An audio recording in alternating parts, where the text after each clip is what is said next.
வணக்கம் உறவுகளே, நாங்கள் இன்றைக்கி என்ன பார்க்க போகிறோம்னா உங்களுக்கு பார்க்கும்போது தெரியும் பூரி தான். அதுவும் வித்தியாசமான ஒரு பூரியை நாங்கள் இன்றைக்கி பார்க்க போகிறோம். அதாவது இனிப்பு பூரி. வழமையான பூரி உங்களுக்கு தெரியும், ஆனால் இது வித்தியாசமான ஒரு பூரியை தான் நாங்கள் செய்ய போகிறோம். சத்தானதாகவும் இருக்கும், டேஸ்டானதாகவும் இருக்கும். இந்த பூரி எப்படி செய்யலாமன்றதை பார்க்கலாம் வாங்க. இந்த பூரி செய்கிறதுக்கு முதல்ல அரை கப் அளவு பயிர் எடுத்துக்கொள்கிறேன். அதை நான் அடிக்கணமான பாத்திரத்தில் போட்டு வறுத்து கொள்ள போகிறேன். நல்ல பதமாக வறுத்தெடுக்கணும்.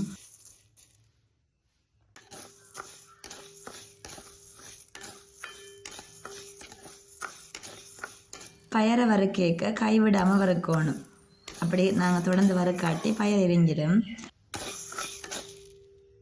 ப்ரௌன் கலர் வந்த பிறகு அதை நாங்கள் வெளியில் எடுத்துக்கொள்ளலாம். ஒரு 5 நிமிஷம் வறுத்தா காணும். இப்போ கொஞ்சம் நிறம் மாற பார்க்கும் பாருங்க. எப்படி அந்த கலர் சேஞ்ச் ஆகிக்க வறுபட்டுன்னு நாங்கள் பார்க்கலாம்.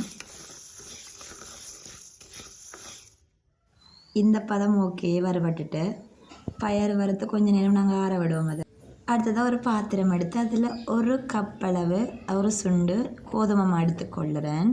இங்கே நான் பூரிக்கு தேவையான மாவு எடுத்துக்கொள்கிறேன். ஒரு கப் கோதுமை மாவுக்கு தேவையான உப்பு காத்தைக்கு 2 போதுமானதாக இருக்கும். அதை சேர்த்துட்டு நல்லா மிக்ஸ் பண்ணி கொள்கிறேன்.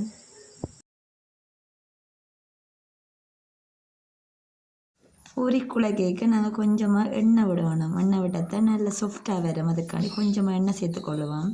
மாவுக்குள்ளே கொஞ்சம் கொஞ்சமாக தண்ணியை விட்டு மாவை குழைச்சி கொள்கிறேன். வழமையான பூரி மாவு குழைக்கிற மாதிரி தான் மாவை குழைச்சி கொள்கிறேன்.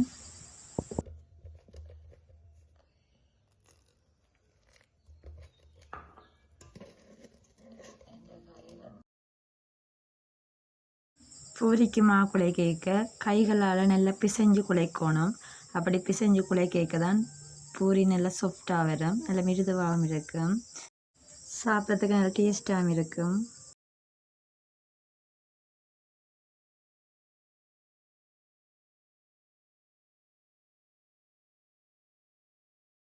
இந்த அளவுக்கு மாவை நல்லா அடித்து குழைக்கணும். பாருங்க, இந்த பதம் ஓகேயாக இருக்கும். நல்லா தண்ணியாகவும் இருக்கக்கூடாது, நல்லா இறுக்கமாகவும் இருக்கக்கூடாது. இந்த பதம் சரியாக இருக்கும்.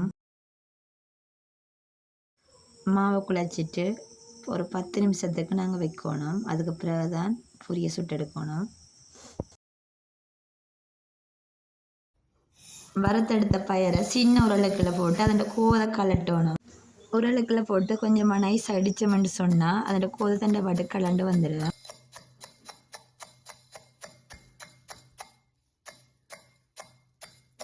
மெதுவாக அடித்தா தான் கோது கலரு, மிலாட்டி பயறு துண்டு துண்டுகளும் நொறுங்கிடும். மெதுவாக தான் அடிக்கணும். இப்படி அடித்தா சரி, அந்த கோது மட்டும் கலண்டு வந்துடும்.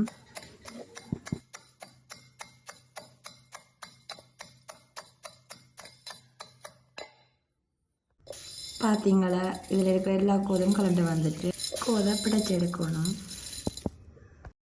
இந்த மாதிரி பயரில் இருக்கிற கோதுகள்லாம் பிடிச்சி எடுக்கணும். பிடிச்செடுத்த பிறகு பாருங்க, தனியாக பயிரை மட்டும்தான் மிஞ்சி இருக்குது.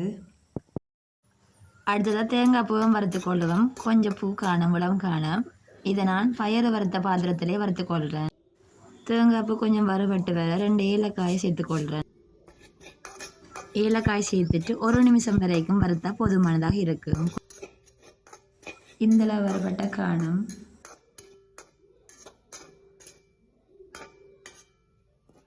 பயறு எந்த அளவுக்கு எடுத்தோமோ அந்த அளவுக்கு சர்க்கரையும் எடுத்துக்கொள்ளுவோம். இந்த சர்க்கரையை மிக்சி கப்பில் சேர்த்துக்கொள்கிறேன். தூளாகி போட்டு மிக்சி கப்பில் சேர்த்துக்கொள்கிறேன். அதோட வறுத்தெடுத்த பயரையும் சேர்த்துக்கொள்கிறேன். அதோட சேர்த்து வறுத்தெடுத்த தேங்காய் பூவையும் இதுக்குள்ளே சேர்த்துக்கொள்ளுவோம். சேர்த்துட்டு இந்த கலவையை மிக்சியில் போட்டு அரைச்சி கொள்கிறேன். நல்லா ஃபைன் பேஸ்ட்டாக அரைச்சி கொள்ளணும். நரண்டு இருக்கக்கூடாது. ஒரு 10 நிமிஷமாக தொடர்ந்து இறக்கணும். அப்போ தான் இப்படி வரும். அடுத்ததாக குழைச்சி வச்ச மாவு எடுத்துக்கொள்கிறேன். இப்போ பூரிக்கு தேவையான அளவு உருண்டையாக்குறேன். பாருங்க, இந்த சைஸ் ஓகே. அதுலேயும் 11 உருண்டைகள் வந்திருக்குது. மாவு உருண்டைகளை நான் நல்லா மெல்லிசாக தட்டி கொள்கிறேன். இல்லை மெல்லிசாக தட்டினா தான் பூரி நல்லா பொங்கி ஊதி வரும். பாருங்க, இப்படி மெல்லிசாக தான் இருக்கணும். தோல் மாதிரி நாங்கள் தட்டி எடுத்தோம்னு சொன்னால் தான் பூரி நல்லா உப்பி வரும். எப்படி நல்ல மெலிசா தட்டி எடுக்கணும். இப்போ பாருங்க எண்ணெய்க்குள்ளே போடுறேன் மாவை நல்லா எண்ணெய்க்குள்ளே அமுழணும். அமிழ்ந்தாத்தான் நல்லா உப்பி அதாவது பொங்கி நல்லா வரும்.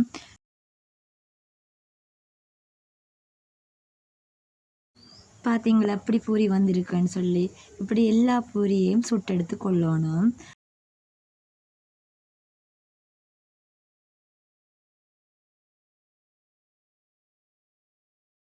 இந்த மாதிரி எல்லா பூரியையும் சுட்டெடுத்து கொள்ளணும்.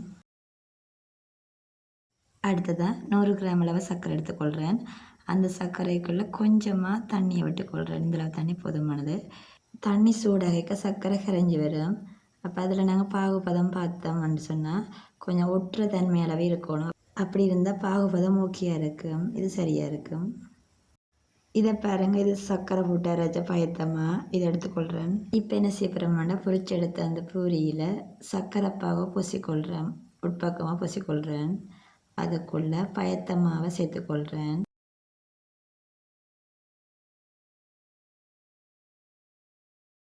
பயத்தமாவை சேர்த்துட்டு இப்படி நாங்கள் சுருட்டி கொள்ளணும். சுருட்டிட்டு இதை ஒட்டுறதுக்காக காய்ச்சி எடுத்த சர்க்கரை பானியை பயன்படுத்துகிறேன். பாருங்கள், இப்படி நான் சுருட்டின பிறகு பூரியில் சர்க்கரை பானியை பூசிக்கொள்கிறேன். பூசிட்டு அதாலேயே அதை நான் ஒட்ட போகிறேன். பாருங்கள், நல்லா ஒட்டுறது தன்மையாக இருக்கணும். அப்போ தான் நான் ஒட்டி கொள்ளலாம். இப்படி நான் ஒட்டி கொள்கிறேன். இப்படி எல்லா பூரியையும் செய்து கொள்கிறேன். இதுதான் இனிப்பு பூரி. நல்லா டேஸ்ட்டாகவும் இருக்கும். அதோட சின்ன பிள்ளை விரும்பி சாப்பிடுவாங்க. நீங்கள் இப்படி செய்து கொடுங்க, திருப்பி திருப்பி கேட்பாங்க. சத்தானதாக இருக்கும். இந்த வீடியோவை முழுமையாக பார்த்த உறவுகளுக்கு ஒரு கேள்வி. உங்களுக்கு இனிப்பு பூரி பிடிக்குமா, சாதாரண பூரி பிடிக்குமான்றதை எனக்கு கமெண்ட் பண்ண மறக்காதீங்க. இந்த காணொளி உங்களுக்கு பிடிச்சிருந்தால் லைக் பண்ணுங்கள். மறக்காமல் சப்ஸ்கிரைப் பண்ணி விடுங்க. தேங்க்யூ ஃபார் வாட்சிங்.